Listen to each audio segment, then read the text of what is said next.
Salve, salve galera, salve amigos do canal Legado da Fiel, tudo bem com vocês? Hoje vou falar sobre mais um jogador que, se eu falar o nome, ninguém vai saber quem é, mas o Álvaro Aparecido Pedro. Rui, quem foi o Álvaro Aparecido Pedro? Tô falando do Swing. Swing, nosso meia, volante meia, jogador de meio de campo com uma técnica muito apurada, jogador que cadenciava o jogo, acelerava o jogo, que fazia gols na frente.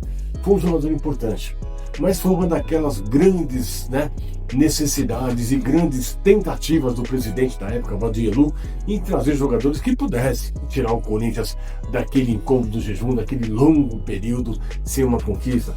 Já tinha trazido o Evair, o Príncipe, já tinha trazido o Sevilho, tinha tido o Dino Sani, Sicupira, Samarone, tantos jogadores que Pastales, tantos jogadores que vieram para tirar, quem sabe tirar o Corinthians daquela situação tão incômoda e daquele calvário que a sua torcida já carregava, de um jejum que durava desde 1954. Na realidade, o Swing, ele nasce no dia 13 de março de 1946, na cidade de Rancharia, onde começa a jogar futebol, na cidade vizinha, lá em Presidente Prudente, na Prudentina. Lá ele chama atenção, chama atenção dos dirigentes do futebol paulista, e o Palmeiras vai e o contrata.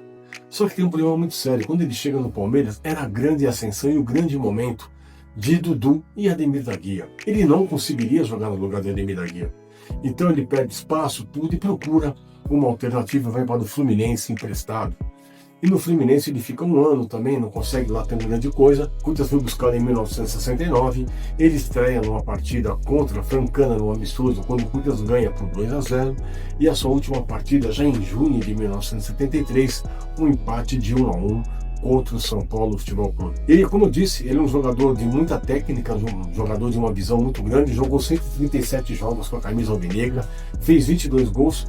Um deles eu estava no estádio, gente, eu lembro muito bem desse jogo, Corinthians 3, América do Rio de Janeiro 1, pelo Campeonato Brasileiro, o primeiro Campeonato Brasileiro da história do Corinthians, Campeonato Brasileiro desde os brasileiros, quero dizer assim, não do Roberto Gomes Pedrosa, não esses torneios, tá? E eu lembro de estar no Pacaembu nesse dia, com meu pai, e o Corinthians começa perdendo o jogo de 1-0, gol de Paraguai, um centroavante do América, e depois aos 40 do segundo tempo ele faz o primeiro gol, e depois o Mirandinha faz 2, o Corinthians vira para 3-1 em menos de 4 minutos, o Corinthians faria 3-1 numa vitória espetacular. Eu lembro muito bem desse jogo do Swing jogando com a camisa alvinegra. Ele que muitas vezes usava essa camisa aqui, ó, a camisa dessa cor, desse jeito, a camisa mais tradicional, a camisa mais de algodão, aquela camisa muito pesada, peso, mas o peso mesmo pela grandeza e pelas glórias corintianas. E o Swing foi isso, foi uma dessas esperanças que infelizmente não conseguiu o seu objetivo maior, que era uma conquista importante, mas ganhou. Ele ganha o Torneio do Povo em 1971, um torneio criado naquela época pelo governo Emílio Garrastazu Azul Médici, que buscava a popularidade, criou um torneio dos grandes times e grandes torcidas.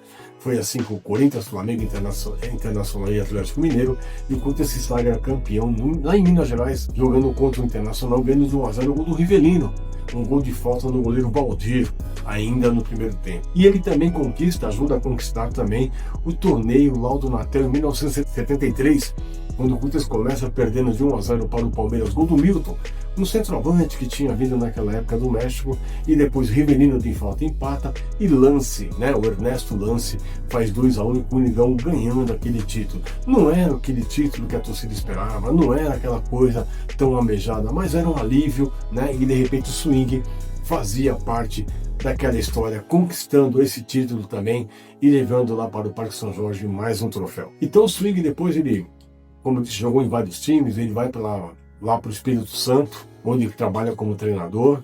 E tem uma coisa interessante que eu não falei sobre ele também.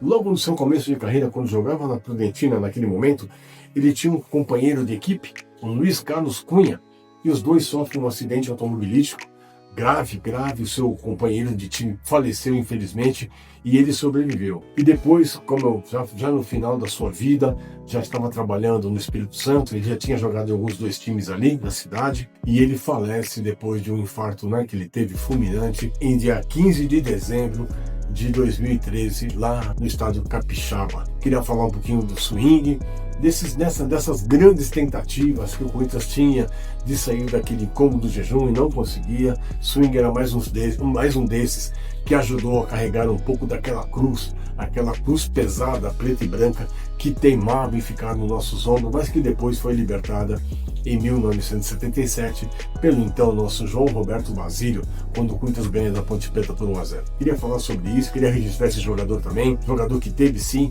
para quem o pessoal da época vai lembrar sim do jogador técnico que era o swing. Então os mais antigos aí também relembrem, né? Relembrem o nosso querido Álvaro Aparecido Pedro, sim, o mais conhecido como Swing, o nosso camisa 8, o nosso camisa 9, o nosso camisa 10 de vez em quando, o nosso camisa 5, um jogador que sempre transitava ali pelo meio de campo para frente do ataque corintiano, tá bom, gente?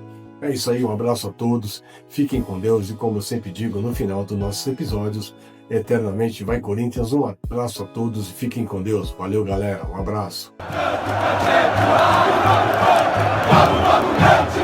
Vamos, meu timão, para de lutar!